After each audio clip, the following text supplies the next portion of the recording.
Hi, thanks for joining me again and checking out my Khaki to Corporate series of videos, which gives some practical tips and advice on how veterans can transition from the military into civilian employment. In the previous video, we looked at the three-step process for transitioning: assessing your situation, planning the mission, and then the execution.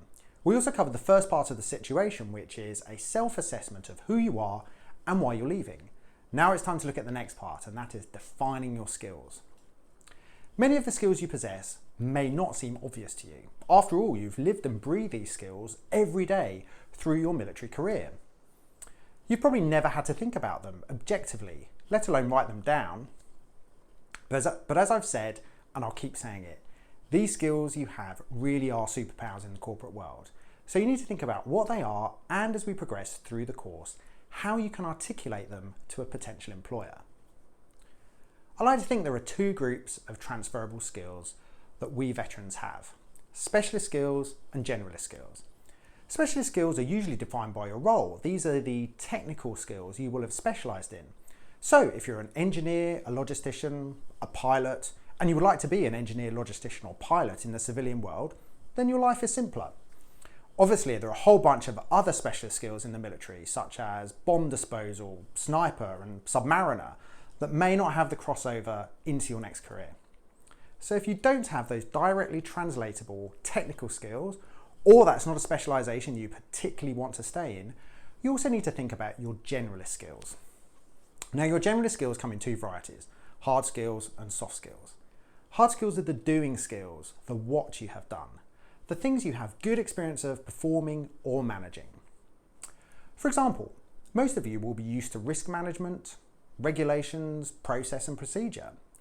So while the specialist role of a submariner, for example, may not be directly translatable into a civilian context, the hard skills you will have learned performing this role are invaluable.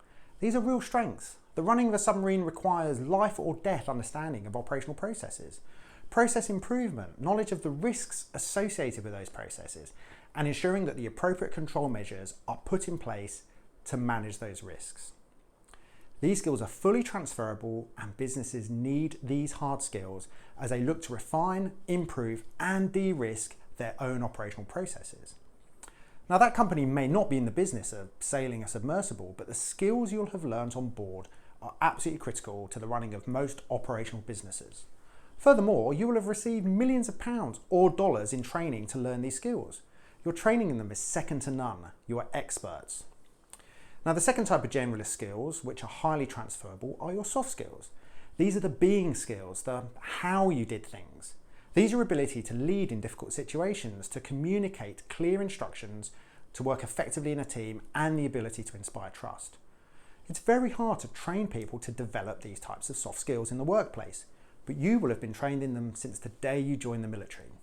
Don't get me wrong, there are plenty out there in the corporate world who possess these skills too, but there aren't many people who possess them in the combination that you do, and importantly, have had them tested in extreme situations, be it on a training exercise or in live combat.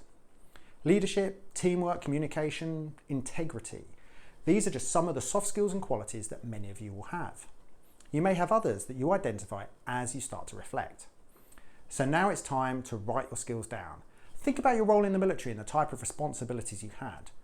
Put two columns on a page. On the left-hand column, brainstorm your skills list. Write down everything that comes to mind, both hard and soft skills, the doing and the being skills. Or to remember it another way, think of these as the what and how skills. You may need to think laterally here. Maybe safety management, running a budget, project management, written communication, the list could go on. Once you've listed everything, you then need to demilitarize what you've written. More of this in later videos, but just remember for now that leaving things in military language is one of the biggest mistakes veterans can make. Think about your skills in words that a Civvy HR recruiter will understand. So next to each skill, in another column, write them out with new words and phrases that would make sense to anyone in Civvy Street. Maybe have a look at job adverts for roles that interest you, and look at the skill requirements. Then use similar language to translate your own skills. You may not have to do this with all your skills, but I'm willing to bet there's a fair few that you'll need to. We'll talk about how we frame these skills when we get to the execution phase, but for now we just need to list them out. I should add that listing achievements is just as important for your CV, but we'll come to that when we get to the CV writing video. So, now you have a list of skills and they're in a language that your grandmother would understand, we're going to think about how you use these skills to add value to a civilian employer, which I'll cover in the next video. Thank you for watching this one, and don't forget to check out the website carkey2corporate.com and follow me on social media to keep up with my latest videos. Cheers.